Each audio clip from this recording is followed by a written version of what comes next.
Good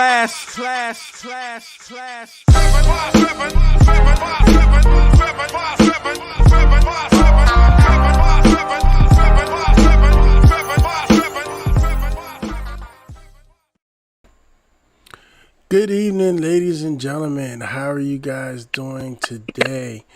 This is a special live episode of the 757 Renaissance Man podcast. I hope everybody is having a blessed day. I'm here today with Sheriff Candidate Curtis Cooper, otherwise known as Sergeant Cooper from the Hampton Police Department. How are you doing today, sir? Good evening, Sean. How are you? I'm honored. I'm very happy to have you here. Hopefully, I'd like to get it, let the people know who you are, let them ask some questions and get to know us. Fantastic. Also, I'd like to say greetings to your listening audience. I'm glad to be here. Thank you. So, let's get a little history. Who is Officer Curtis Cooper? Well, Sean, I'm the longest member of the Hampton Police Division. I've been on the police division for 37 years. I grew up most of my life here in Hampton. I lived around in pretty much all of the neighborhoods here in the Hampton. So I call myself certainly a Hamptonian because I grew up from Shell Road, Aberdeen, Phoebus, Buck Road, Tide Mill, Old Northampton, Cherry Acres. Currently living in the East Hampton section of Hampton now. Mm-hmm. I'm a graduate of Hampton High School, 1981 class. Go Grabbers. All right. I started my career on a restaurant manager. Before coming on the police department, I was a manager at the Hardee's and worked at numerous Hardee's restaurants in Hampton, Newport News. Went to manager at Captain D and also at Bojangles restaurant here in the city of Hampton. I decided to pursue a career in law enforcement at the early age of 21. Like I said, I'm 58 now, been on the police department 37 years. After my lifelong dream from third grade of becoming a police officer, we used to have police officers used to come to my elementary school, John and Willis Elementary School, where Charles Taylor Library is now. It was on Victoria Boulevard, and they would come for a career day, and we'd have the officers come out for just to have lunch and to interact with the kids. And, I really was excited to see what the police officers did. Even at career day, we had an opportunity to draw our career goal and the persons that we wanted to be. Of course, I drew a picture of a big police officer. So they expanded to me leaving and getting into the restaurant manager business at that time. Before having the police would always come by my restaurants and always try to encourage and solicit me to become a member of the police department. I was happy to be a restaurant manager at that time. My friends came by and said, "Apply to the police department." I said, "You know what? I wanted to do that since third grade." Of course, I went and applied for it and been here ever since. Nice. So, what are some of the things that you enjoy about being a police officer? Well, Sean, I enjoy day in and day out different things that I do with being a police officer. I'm a police supervisor and have been since 1995. I enjoy the fact of being able to resolve the issue. I'm almost referred to as a CPOP sergeant, Community Problem Oriented Policing Sergeant.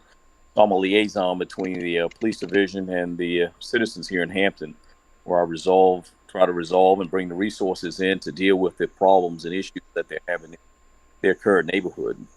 So that's what I do. And going way back in my investigations years, I was the gratitude of being able to resolve, and I used to work homicides and sexual assaults and burglaries and robberies, and being able to have the gratitude of resolving and solving people's cases. And I tell the officers all the time, even if you can't solve the cases that you're involved in, at least let the people know you're trying and go back to visit them and let them know.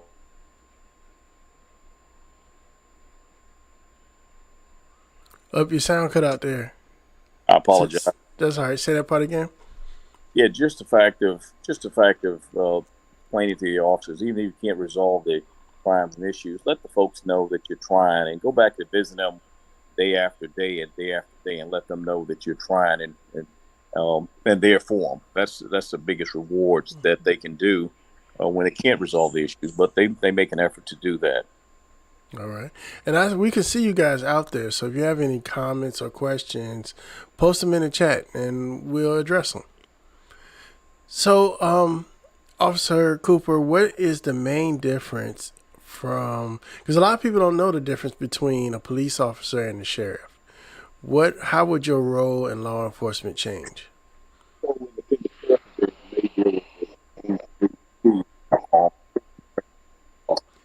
Mr. Cooper, we're having a little difficulty hearing you. Make sure your hand isn't over there by the mic part. Can you hear me? Say it again.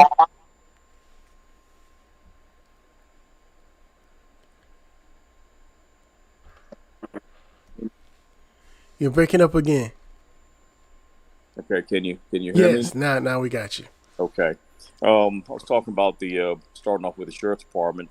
I refer to the 3 C's that the sheriff's department deal with, and that being the courts, corrections, civil processes. The courts being the security of the courts, the citizens and the judges that come into the courts, juvenile, domestic relations court, the general district court, as well as the civil court, maintaining the security of the courts.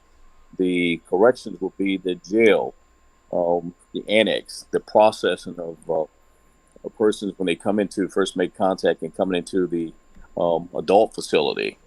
So that's the courts, the corrections, and the civil process, and they responsible for handling the civil papers. That's a processing service, and delivering and serving civil papers or serving and dealing with court orders that were put in place by the judges.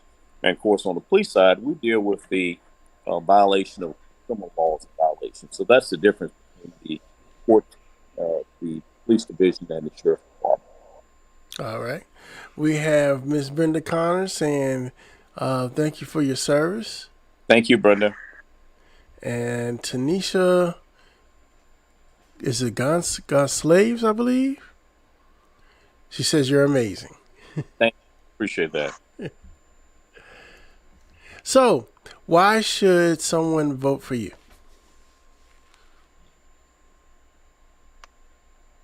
Sean, I'm sorry. As you probably were, I keep getting phone calls. It's rough. Especially now that you're live, they know that you're using your phone. And I apologize for that. No problem. Question. I think you broke up again. That has to do with another phone call trying to come in. Oh, okay. That phone rings all day long. So, what was your last question, Sean? Why should we vote for you?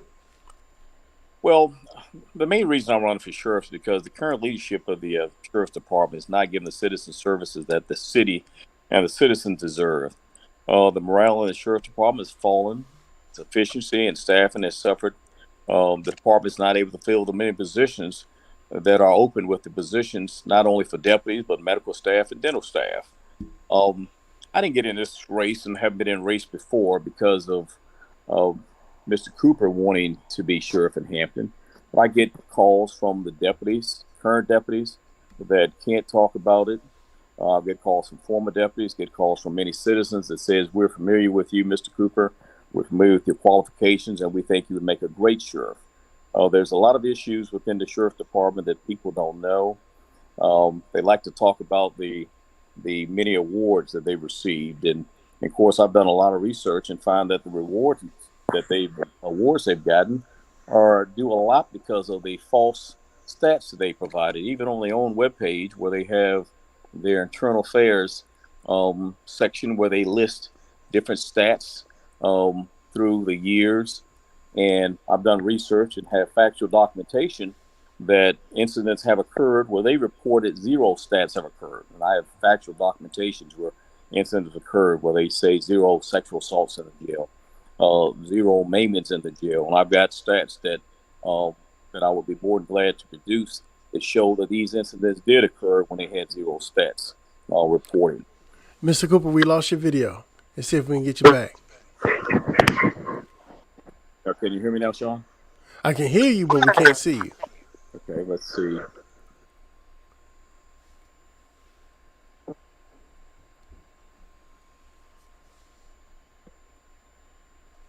Sean, can you hear me still? I can still hear you, but we can't see you. Okay. There you go. Oh, okay. I saw the cam went off. I apologize. Are you able to see the comments as I post them on the screen? Barely. All right. Anton, vote for Curtis Cooper. June 8th. It's time for a change. And then we have Cheryl Nixon. Officer Cooper is outstanding, and he will serve with honor as sheriff for Hampton. Thank you. Like I'm not doing this. I'm not doing this for me because I'm making major sacrifice with throwing my name in the hat to become the sheriff. Mainly a financial sacrifice. Probably going to be making about $70,000 less than I currently make now to become the sheriff. So I'm certainly not doing it for me. I'm sacrificing myself and my family. Like I said, with all the issues that you don't hear about on a day-in-a-day basis, really one of the things that really um, bothersome was the recent suicide within Hampton jail. There was an inmate that was found hung approximately 3 weeks ago. In this situation, the inmate even left left 2 notes back, saying in his dying words, in his own words, he said, "Let it be known that he all asked for help. He wanted some professional help. He wanted to speak with somebody. He said, let it be known. I asked for help. I asked the deputies for help. I couldn't get any help. That's why I decided to end my life." I think that was very disturbing. And he wasn't found by a deputy. He was found by another inmate that had to tell a deputy, there's a guy back there hanging. I find this to be very disturbing because my position is, who's watching who? Mm-hmm. If the deputies are not seeing uh, incidents like this, then who's watching who? Why is it going to take another inmate to make it known and bring it up to a deputy's attention that it's a guy back there hanging? These things are things that how many more persons have to die? They're short over there. The deputies overwork. They continue to have all these career time processes, and I get a lot of feedback that they don't get a lot of followers that want to come to the Hampton Sheriff's Department because they're aware of the history of the Hampton Sheriff's Department. They not only are short, like I said, on medical, dental staff and shortage of deputies, but I even had information that 11 nurses resigned from over there, where they all the contract nurses. And looking at the safety aspect for the citizens of Hampton, with the shortage of deputies, they're having officers that are taking prisoners into the adult facility and having to stand there for hours processing a inmate when they come in. These are the officers that would normally be working your streets. They cover the districts. It's tied up for hours. We even had an incident where I had a commander call me one morning, wanted to know who she could contact because we had a district officer that was tied up for about 10, 11 hours. They took a prisoner in, a lady for drunk in public, and she had outstanding warrants in Newport News and was told that, well, you got to take the person over to Newport News. She took the person over to Newport News and said, no, you got to take the person back to Hampton. It's a Hampton prisoner. These type of things. Mm-hmm. And long story short, the officer was tied up for 10, 11 hours dealing with this one situation because the lady ended up having medical problems and had to be taken to the hospital. Officers had to be standing by with her. Mm. What are some of the other things that you're looking forward to when you become sheriff? Well, I'm looking forward to making the changes with the shortage over there. We got to look at the core service. We've got to turn around and look at all the services that are provided and look at building from there and bringing in new, energetic, qualified persons to come to the sheriff's department, professional, and make sure they're professionally trained, as well as the medical staff, and bringing in new, energetic persons that will. And we've got folks that's lined up, ready to come to work. They're just not happy with the current leadership, and they want to come to work. They want a new sheriff over there. They're asking me to be that sheriff, and they said they will be more than glad to come to work at the sheriff's department. They're truly understaffed. Do you think the size of the city of Hampton has anything to do with some of the ongoing issues that we have now? I don't think it's a lot with the ongoing. The size has a lot to do with it, but we've had issues with gang violence, and that's why it's so important to have officers out on the street. Mm-hmm. That's why it's important to have the sheriff's department to assist in areas where they don't have a wonderful relationship, not only with Hampton Police Department, they don't have a relationship with Newport News Sheriff's Department. For those that come to Hampton, and every time you turn around, there's Newport News deputy sheriffs working within the city of Hampton. Hampton University. They don't have a working relationship with them. Long before the pandemic, you go over there, you see nothing but Newport News deputy sheriffs working there. If you got sick, you have a loved one was at the Centera Careplex, don't take my word for it. Go in there and look at Centera, and you see you have nothing but Newport News deputies working at Centera Careplex here in the city of Hampton. A lot of people get confused, and am I in the right city? Because I never see Hampton deputies work anywhere. You have a couple of them that work at AMC 24 Theater, but all over Hampton, you have Newport News deputy sheriffs. And I want to bring Hampton back to Hampton to have Hampton deputies taking care of the city of Hampton, not Newport News deputies. How do you think COVID affected the jail situation, and what would you do to help that situation? Well, COVID-19 has affected the whole country. Of course, everybody's aware of that. Um, I feel that the Hampton Sheriff's Department should have, and I will bring in the best equipment. And even with the numbers going down, I want to make sure that all the inmates have the best equipment, and need to make sure that the jails, all the annex, all the courts are cleaned properly on a daily basis, making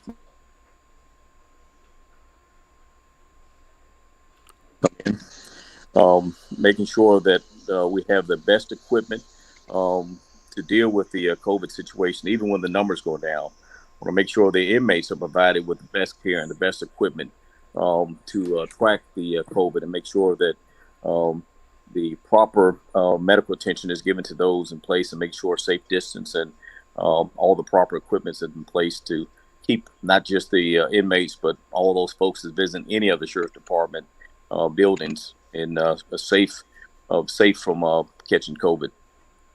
How would you handle the vaccine situation? Well, I'll make sure that there's proper safe distance, and making sure that the inmates are uh, properly screened. Make sure that everyone is given an opportunity. At this point, while the numbers are going down, the Hampton Coliseum itself is just want to make sure all the listeners out there know that you can have uh, anyone walk in right now without having a registration form to make sure they get vaccinated. So I want to make sure that all the inmates are properly vaccinated when they enter the jail. Make sure that anyone that is affected by COVID is making sure that they're kept isolated from the other population. Wonderful, wonderful. So, ladies and gentlemen, this is your time now. I often say, everybody should vote in every election, including your local election, because it's your local officials that affect you the most. So here's an opportunity for you to ask any question that you want to ask while, Mr. Cooper's made his time available. Not because, there's no money involved in this, but we're just trying to spread awareness and let you get to know your local candidates. So if you have any questions, now is the time. So, Mr. Cooper, what are some of the other things that you would tackle as a sheriff? Well, Sean, I'm totally dedicated to. I consider myself truly a community person. Um, I want to get the deputies more involved with the community.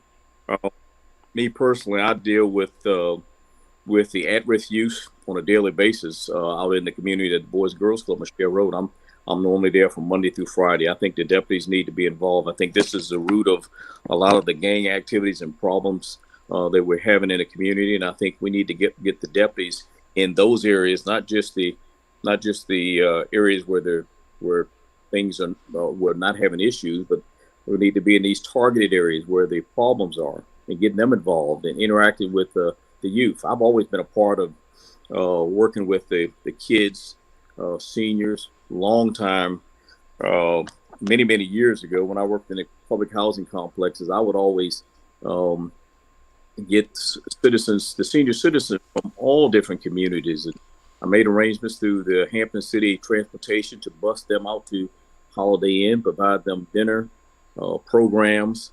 The youth would always interact with them in the many different programs, from playing Santa Claus to providing them with the um, things they need. I've had it where kids didn't want to go to school, and interview them and talk with them. Why do you want to go to school? Because I don't have clothes to wear. I don't have proper clothes to wear. But I would actually throw them in a police car. Let's go. and would take them out to the stores and buy them clothes and shoes and stuff. So now you don't have an excuse to not go to school. Down at the Boys and Girls Club where I work down there on a daily basis, it started off with, what goes on around the country, and the kids were afraid of the police. You go in there and they throw their hands up, don't shoot. I had to tell them, no, baby, that's not what I'm here for. I'm your friend. The person that's here to protect you. So a gap from hands up, don't shoot to where's Mr. Cooper at? Why come he ain't here yet? And you come through the door and they running and hugging on you. So that's what I love. If I can save and teach and save one, that's what I love doing. I've always been that. I've always been a person committed to the community from, like I said, my early days of a restaurant manager. And when I was a young kid growing up, I was always out hustling and pushing a lawnmower in the summertime and collect soda bottles and take them back to the store. When you take them back in the wintertime, shoving snow. And, I love helping people. I was probably 10, 11 years old when my elder next door neighbor was probably 70, 80 years old. And I remember she used to always have me go to the store with her to help her make groceries and catch a cab to the store and help her make groceries and bring them in and put the groceries up for her every month. Those are the type of things I love doing. And I'm truly a people person. Anybody I can help. Everybody knows me, and you get people that, and I get comments that people say on that posted on Facebook and out in the public. Well, Curtis Cooper locked up his own mother. Really? Negative comments like that. My mother's 80 years old. I love my mother. I've never, ever locked up my mother or anyone in my family for that reason. And of course, my years as a seasonal investigator, yes, I've had to arrest people for rape, robbery, murders, drugs when I was a vice investigator, when I was assigned to the federal building as ATF. Certainly, there's a lot of folks that I had to arrest for doing a lot of bad things, but that was part of my job. But there's so many people that today would see me out on the street and they said, Mr. Cooper, one thing about you, I can always say you was always fair to us. So, I've had people that have went to jail and came back out or went to prison and said, Mr. Cooper, I want to thank you for what you did. You helped me turn my life around. You did your job. And those things really made me look good. I had a guy that went to penitentiary for drugs and came out to be a barber, and I even went to visit his barber shop and get a haircut. Yeah. So people don't hold what you do as far as your job against you. Okay. So a people person. We have a question from Tanisha. She says, will the deputies be more involved with the community? You never really see them out much besides working. Will they be allowed to do traffic stops? Absolutely. The deputies, a lot of people don't realize deputies have just the same power as state police. They're not allowed to assist in, the shortages that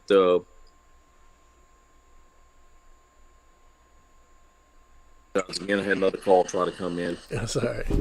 Power of state police, they can do that. Like I said, the primary focus of the deputies is the courts, corrections, and civil process. But we want to make sure the deputies have that power and right to do that. You never see a deputy other than if they come across a disabled vehicle accident may stop, but they are told and not to assist a person. But they have the power to do that. I certainly want to give them the power to do that. We're not trying to take over the job as the law enforcement, the police department side, but we certainly want to give them the opportunity and the right to enforce laws just as they have the power to do so. Awesome. All right, and another question we have here. Will you have a mentor program for young boys to stay off the streets? Absolutely. Like I said, that's what I do. I do that on a daily basis at the Boys and Girls Club. I think it's very important. I don't want to be the sheriff that just comes out when campaign or when it's Christmas and helps him. I want to be the all year round sheriff. I want to make sure that these services for the youth, the seniors are all year round, not because it's campaign time. I want to make sure that the services to the citizens and get these deputies involved to interact with. I just recently sponsored a basketball tournament this past Saturday at the Boys and Girls Club. We had a wonderful turnout. These are at-risk youth kids that would be out in the streets on a daily basis. They're hitting the basketball court. They want something to do. I mean, seeing the partnership between me and these kids and mentoring them, and the ones that on their Chromebooks and going to school, showing and teaching them that there's a better way. We want them to be productive students. Want them to grow up to be productive members of society as well. But we've got to have the deputies out here to interact and help to educate, and like I said, not just during campaign time, all year round. Yeah, and I can co-sign that because me and you first met at the Boys Club. Yes. So, and that's one of the things I like, that you're visible. And the second time we met, my kids was like, "Oh, that's Mr. Cooper right there." Because they see you in the community, they can recognize you. So that's an honorable thing. Yes. So let me ask you, I got to bring it up. What about, how do you feel about the tension between law enforcement and African Americans now, in light of what's been going on? And in specifics, I guess I'm bringing it up because it's close to home, is the Andrew Brown Jr. case in Elizabeth City. As a law enforcement officer, how does that affect you? Well, that's a good question. Everybody's aware of what we're dealing with across the country with law enforcement and African American community. That's why it's so important to have law enforcement, police, deputies out in the community to show them that not all police officers are bad. Certainly, there are some bad apples everywhere you go, not just in the police field, but all different professions. That's why it's so important to have the law enforcement, the deputies, the police out in the community to show that we care, and everybody's not like the officer that was convicted in the George Floyd case. Mm-hmm. So it's so important to have that partnership and a relationship with the community. And I worked many years, for over 30 years, probably in the public housing complexes, and it got to the point that the kids, the youth, the adults, they trusted in me. If something were happening and I wasn't present, they would make sure they come over and tell Mr. Cooper what happened and who did it. That's the kind of trust that you must have and build in the community, where you can partnership with the seniors, the adults, and everybody else. That's a very tragic situation what's going on in Carolina. Even after the George Floyd case, when we thought it was all over, and we had several more incidents after that. But again, we've got to build a relationship with not just the African American community, but with these targeted the youth, the youths in the community, the teens, and everybody, to show, so you can have that trust, and you've got to be transparent with the community as well, so they can, when something does happen, they can certainly know that your law enforcement department, whether it be police, whether it be sheriff, we know better. We know they have the best trained officers, the best trained deputies. We know the partnership. These folks, and you may have a bad apple, but this is not how your sheriff department or police department treats the public. Want to show them, no, this is, no, we're not tolerating it. We're not having it. We know better. We're going to do better. We've got to be transparent. We've got to let folks know that we are here for you. We're here to serve you. We want to be open. We want to be open and transparent and show you we are part of the community. It's just, like I said, it's just tragic to hear another incident happens. Mm-hmm. So, I will be the sheriff to make sure that my deputies are out in the communities and being a part of the community, interacting, and I'm going to be truly transparent to the citizens. And that was my next question. But before we expound on that, again, time is winding down. So I want everybody to get a chance to have your word, have your say. If you have any questions or comments for Mr. Cooper, feel free to put them into the chat and we will discuss them. We are here for the people. So, and expounding on what we spoke on, as sheriff, how can you change the perception of law enforcement in the community, not just the black community, but in the community as a whole? Well, again, Sean, I've lived all over Hampton and many of the different communities, and people know me from going back, not just being a neighborhood watch coordinator. I have wonderful qualifications and excellent qualifications. I've been trained by the ATF, the FBI, the Secret Service, State Department. Um, I have been a mentor, like I said, since becoming on the police department. I go way back prior to even coming on the police department. I believe that being a part of many affiliations, it helps you build that relationship as well. I'm a member of the Hampton Democratic Party, the FOP, the NAACP, even the Hampton Moose Lodge, historic Aberdeen Gardens. You got to be a part of the community. To get trust in the community, you need to be spread about a community. And I'm trying to be the sheriff not only for a certain party affiliation. I want to be the sheriff for all, whether you're a Republican, Democrat, independent. I think you've got to be in the community. You've got to be a part of the community, and that's where I am. I am committed to the community. I'm Hampton. I've lived, like I said, I've lived all over Hampton, and I have the trust in the community. They know I've had so many times my phone rings just like it ring all day long, 24/7. We can see. I get people from all over the community, all walks of life, that call and want input from me because they know I'm transparent and I'm going to tell it straight like it is. The many years I spent as a neighborhood watch coordinator investigator, I built a many relationships, and I will continue to do that as sheriff. Like I said, I'm certainly not doing it for me. I'm doing it because people know that my leadership style. They know I'm fair. The deputies will know I'm there for them. I want the best for them. I'm going to fight to make sure they get the best salary. Fight to make sure they get the best equipment. I don't want them to be afraid or fear that, oh, there goes Sheriff Cooper like it's in the past. For people, where are they going to have their job the day of tomorrow? No. If you've got families, responsibilities, I want folks to know that I'm there to make sure they get the best. I want them to know when they see Sheriff Cooper, there's a man that's looking out for me.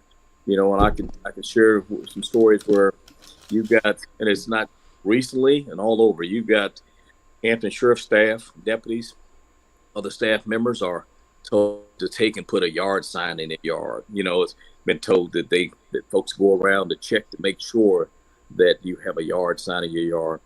I think that's totally wrong. If you live in Hampton and that's your property after you get off duty, that's up to you if you want to have a yard sign in your yard. Those things to me are totally wrong. If you're looking out for your people and you're taking care of your people are going to want to come to you and say, hey, let me put a sign in my yard. I've had it in the past. This is not my first run as sheriff. I've had people that were volunteered to work the polls for me, and people have called up and said, you're not going to believe this.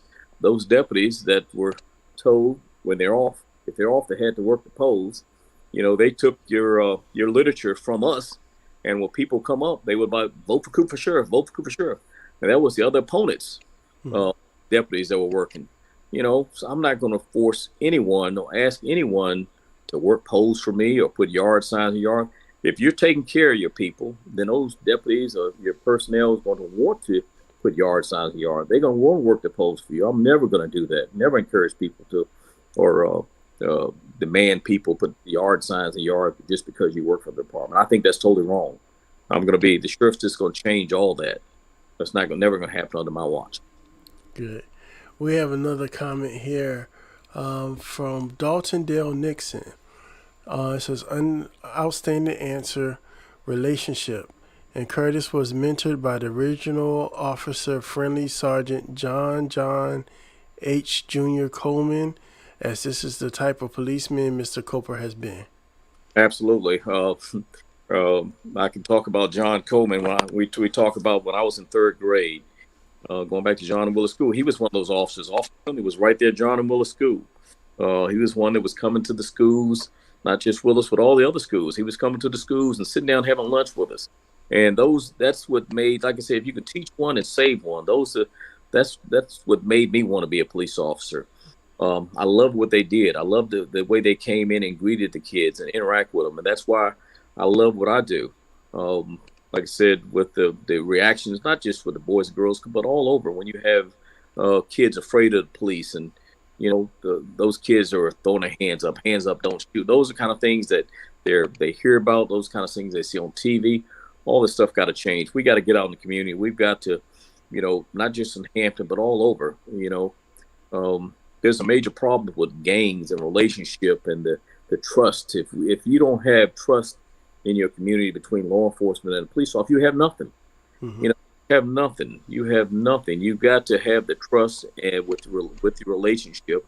And if you know you're having problems with at-risk youth and stuff, those are the ones you need to target. Get out in the community. Deputy sheriffs, police, clergy, everybody. We all need to work together. Every resources to help these youth, seniors, or whoever needs it. We need to get out and be a part of the community. Let them know that we're here from them. If we all pitch in together and work together, we can make this place a better. We can make this place a better Hampton. So we do a lot of talk about at-risk youth, but are you maybe planning any mentoring programs for youth that wanna become police officers? Absolutely, that's where that's Sean. That's where it starts. At I want to bring youth at the age of 18. They can't be deputies, but I want to start a program where for young deputies to come in, where they're not going to be sworn deputies to work the courts, corrections, or doing a civil process, but to get them aboard, the ones that want to start a career, and teach them and show them how I started off. Because we need to let them see there's another side to life than being out in the street. And there's a lot of these folks out here in the street, the at-risk youth, they don't know any other means of other than being out in the street or on the corners, but want to be the sheriff that's going to show them there's another part of life. I'm going to be a part of the Hampton Sheriff Department.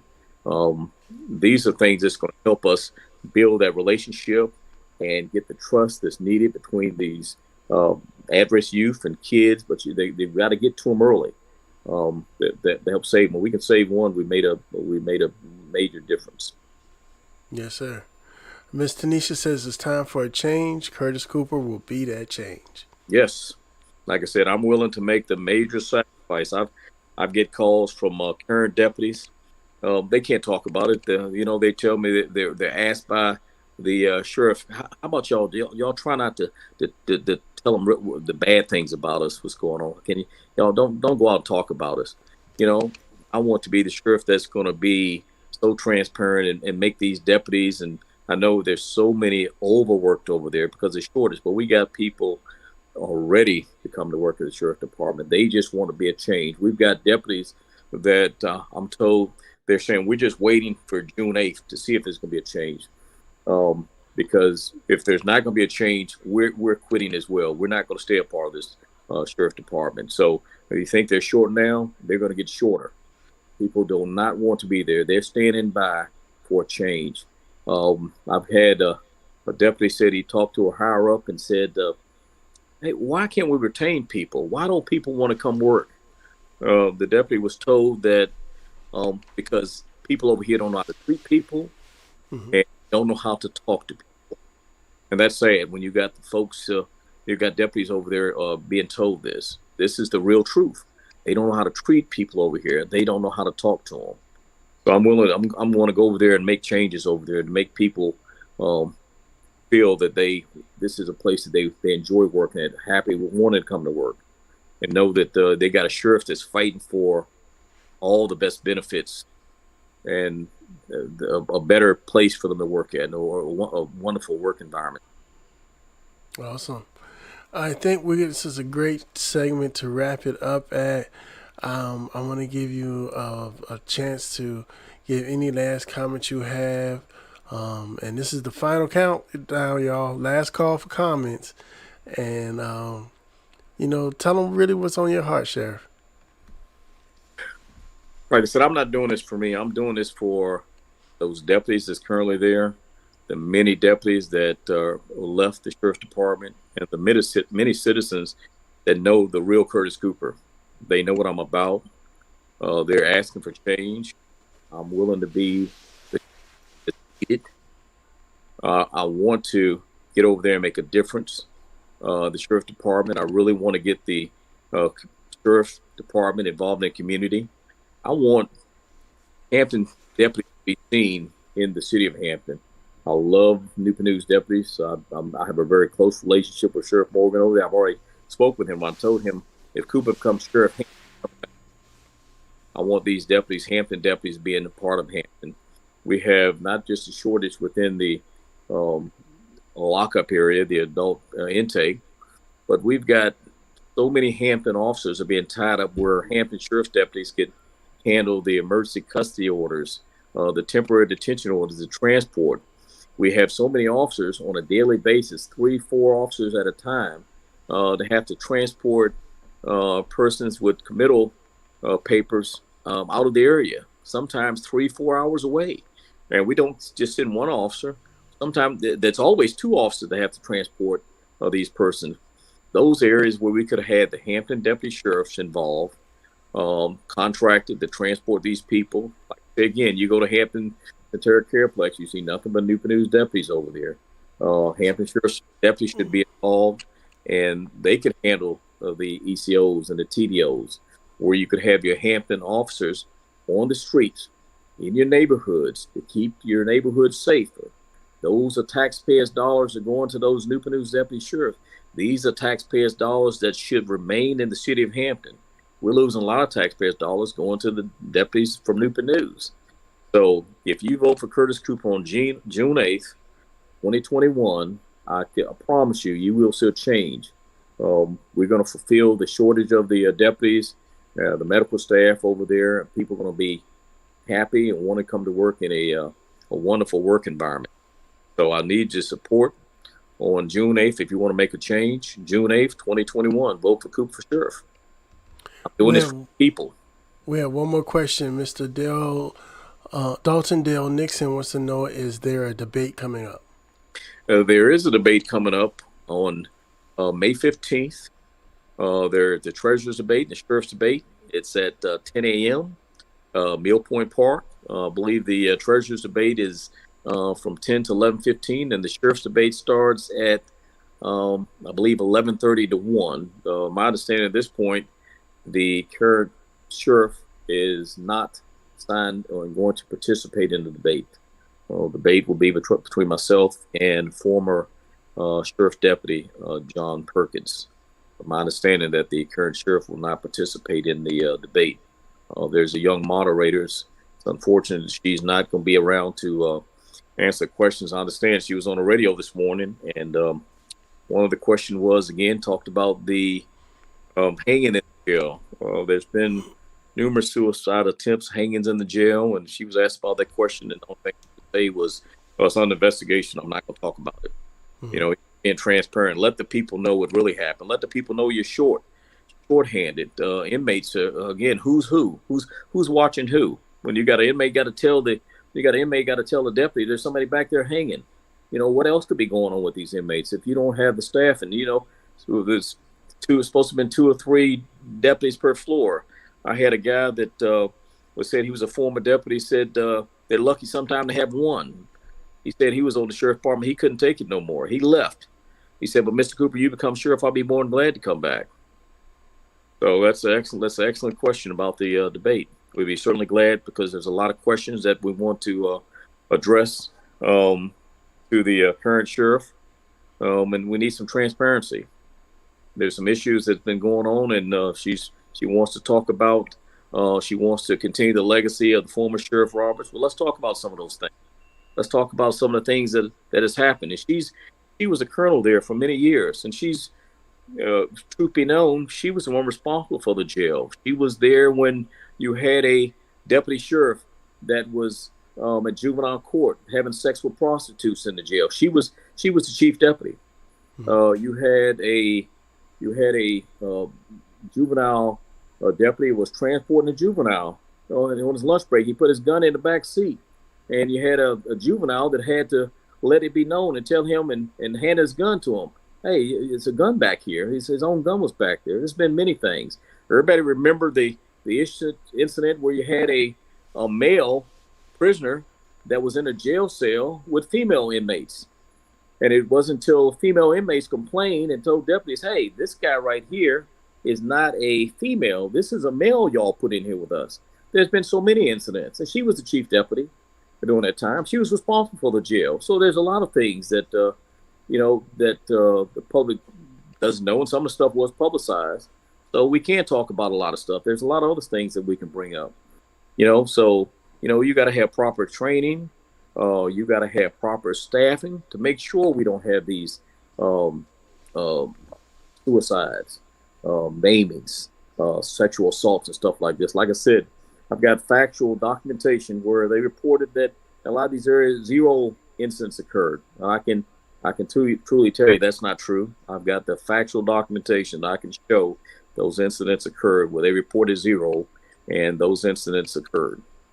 So we've got to be transparent. We've got to get these deputies some help over there. People want to go to work Sheriff Department, but they refuse to go to work under the current administration. All right.